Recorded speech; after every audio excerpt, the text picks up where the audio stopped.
আসসালামু আলাইকুম নানু আপুরা, আশা করি ইনশাল্লাহ তোমরা ভালো আছো। আমিও ভালো আছি। আমি পেঁয়াজ বাছতেছি। আমি শিং মাছের আর আলু দিয়ে উস্তে দিয়ে ঝোল রান্না করব।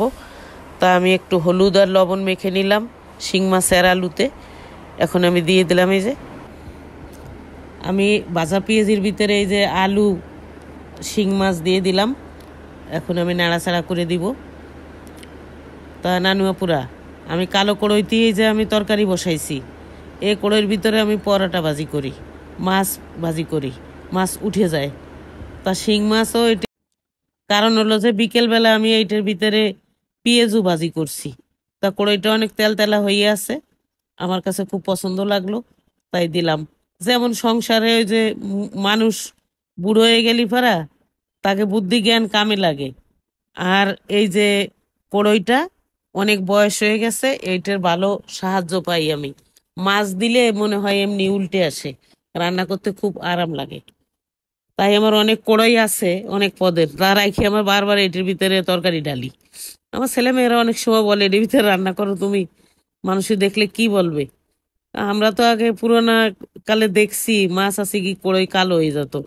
তারা আরো মাছ তো কম, এমনি ধুয়ে ফাকলাই ফেলতো, পিছনটা পরিষ্কার থাকলেও ভিতরটা কালো থাকতো। আমি এখন এই যে ধনিয়া জিরের গুঁড়ো দিয়ে দিলাম নানু আপুরা, আর একটু হলুদ দিয়ে দিলাম। তার কারণ যে আমি আগে একটু হলুদ কম দিছিলাম। হলুদ বেশি দিয়ে মাখাইয়ে রান্না করলে তরকারির কালার কালো হয়ে যায়।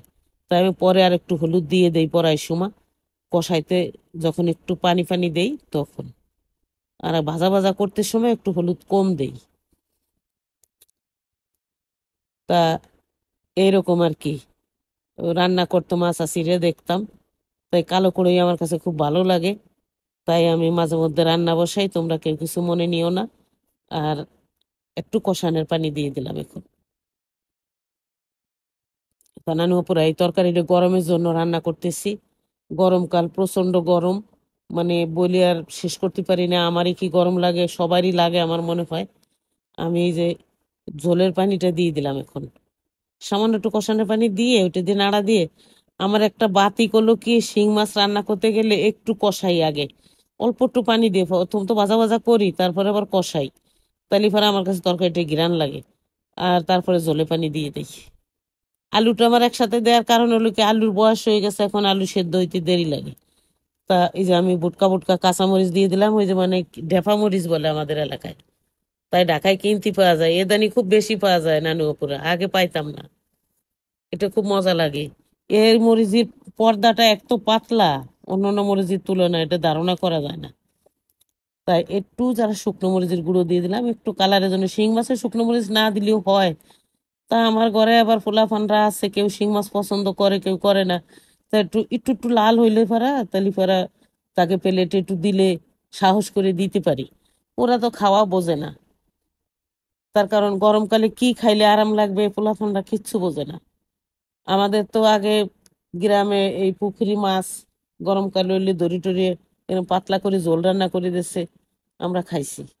আমাকে ছেলে মেয়েরা বাহানা করে, নাতি পুতা হয়ে গেছে তারাও করে তাই। কেউ প্লেটে নিতে চায়, কেউ চায় না। এই যে এখন আমি এই যে উস্তে গুলো দিয়ে দিলাম নানু পুরা।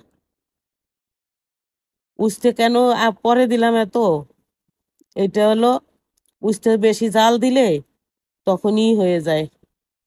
ও আমার রান্ধনি আইছে আবার, এই যে খুরসুনটা ধরে নাড়াচাড়া দেবে। হ্যাঁ, এটা দিলেই শান্তি।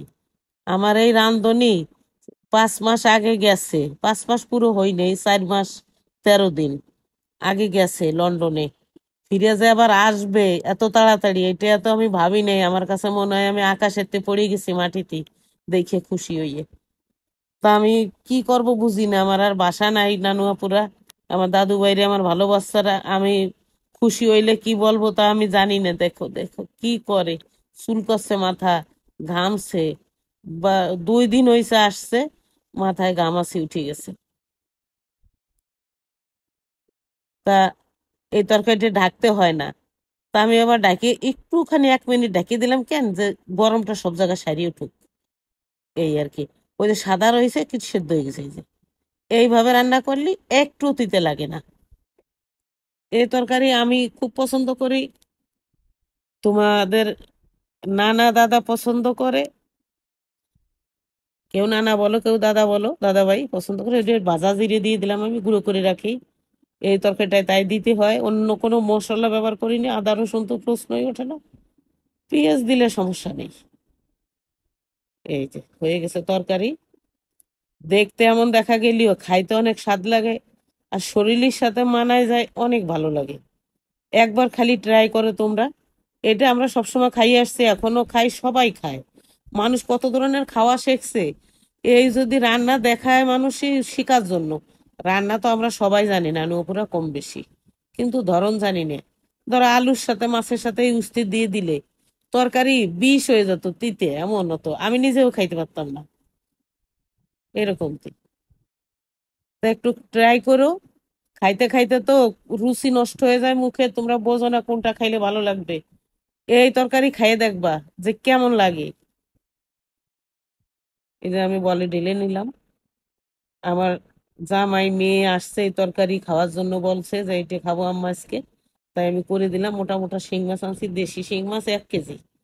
তাই আমি একটু করে দিলাম, এই যে রান্না করে দিলাম, এই যে অর্ধেকটা এইভাবে, বেশি মাছ দিয়ে।